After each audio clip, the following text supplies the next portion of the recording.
paint is play, you know. Um, they, Not you have to, but like it's great when you can accept like there is a playfulness to drawing, to painting, to just like making images, you know, and not to belittle it, not to dumb it down or anything, but yeah, I think there is this sense of innocence, the sense of like I care about this so much, like I want to draw it and like show my mom, like as an adult, it kind of shifts to like, yeah, I'm so in tune with like exploring this idea and unpacking these things, and I want to show the audience. It's like it's the same thing, but just we're more serious about it, I guess. Um, so yeah, I think just like intrinsically making art and being a career artist, like what I would think of myself as, um, is just like intrinsically holding on to that. Um, I always describe like when someone asks, how do you get into painting? How do you get into doing this? It's like, I just never stopped. Like as a child, like you just have not stopped, and that's why I, I guess have this level of confidence with it. It's like the longest relationship almost that I've had in my life. Like it's the thing that has always been there for me. Um, and so, yeah, I'm gonna keep at it. There's this concept talked about being that play, Hmm. and we mentioned earlier that doing something as simple as setting a goal could disrupt the innocence of an activity. Yeah. So I'm curious as to how you balance, let's say, for example, you have an upcoming exhibition and your goal is to make a piece for that Hmm. exhibition. So how do you balance this sense of playfulness while pursuit of an end finish line? I balance comes in the form of like just realizing that you have to wear different hats. You know.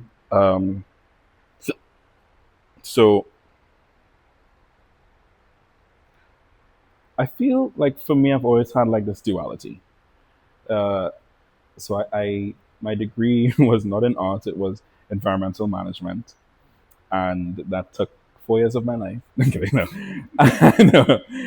But and so for 4 years of my life, I was finding this balance of like, how do I pursue this degree and study finals and projects and university requirements and responsibilities, but still pursue my early art career, you know. Um, and it was tough, but I was still trying. I would make a few pieces a year. I'd show them in a group show, maybe sell something. But my main thing was my degree at that point in time. Um, After that, I said to myself, okay, I'm gonna give as much time to building an art career that I did, finding that's my thing, uh, pursuing that degree. Um, and I mean, so far so good. Knock on wood. Um, but when it comes to making an art career work, you can't be fully in one direction of like studying the market and like I have to paint this and this is what will sell and you know just thinking fully economically. But you also can't just be completely lost in your inner world and chasing whimsy and uh, a full recluse, at least not in your early career. can't wait to get there. No, um, but you have to have this balance of like reality and non-reality. Because like I think like one of my philosophies is that not philosophy. That's a that's a big word. Yeah. But like one of my one of my thoughts about art is that it comes from somewhere else. You know that this is not just coming from ones and zeros. You know, it's something a little more ephemeral, something that you feel rather than calculate, and you need that to make compelling and truthful work. Um, and you can make very amazing work and keep it in your house, and that's great. Um, but I've always had in mind that I want to live off my work. This is what I want to do. I exist in this capitalist society, for better or worse, for better or worse, and there's a game to the way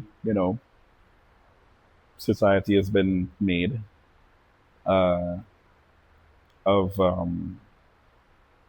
of ones and zeros,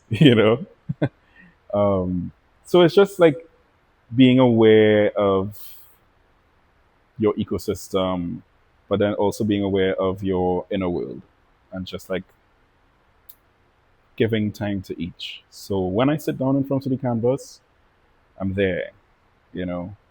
Yeah, it's kind of tough sometimes. You could be distracted by the pings and dings. Um, but yeah, just, you know, water each of these plants.